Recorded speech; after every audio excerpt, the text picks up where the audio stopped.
Hey, Josh, one of the four pillars we always talk about is intentional culture, right? How do you define that? What does it mean to you? How did it become one of the four pillars of fleet success? Yeah. So we talk about intentional culture in fleet specifically, about really designing the type of environment you want in your fleet and then taking the ownership to make that happen.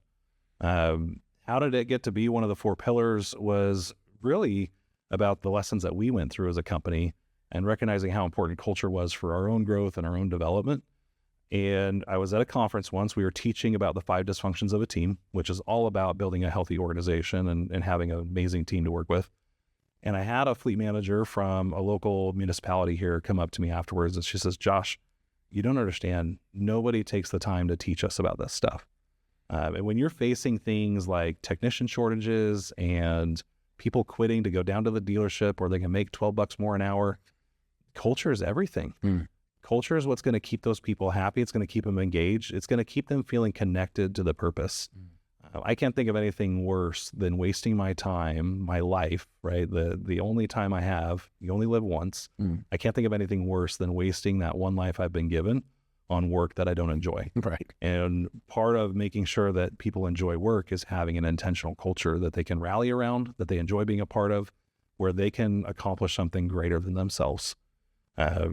So that's why it's important to me. I'm really passionate about that.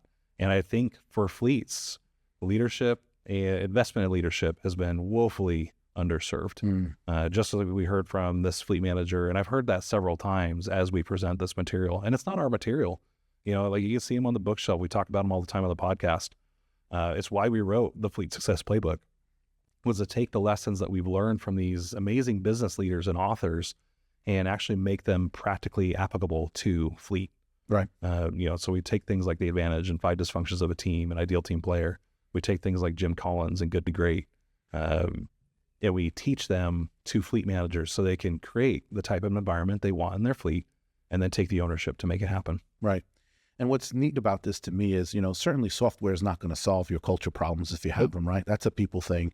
And we help to educate folks around that. But what I do like is within our software, we do enable you to measure that, right? Yeah. We have the ENPS score. And what I really love about that is you can put that side by side with what your performance metrics are. And you can see, right? How does my culture, and if it's going well, how well it's being rated essentially by the people within it, right? How does that score compare to my other scores, my resource efficiency scores, et cetera, et cetera? And you can draw those correlations yourselves. And that's going to help fleets, maybe argue for resources, right? Or maybe identify that there needs to be some sort of organizational change, right? That needs to happen. Because in the end, to your point, if folks aren't prideful about their work and like really trying to be great, well, that's going to show up and it's going to suffer. And God forbid, people going to get hurt, right? So, so that's a really neat piece, I think, about what we do since we're focused on it.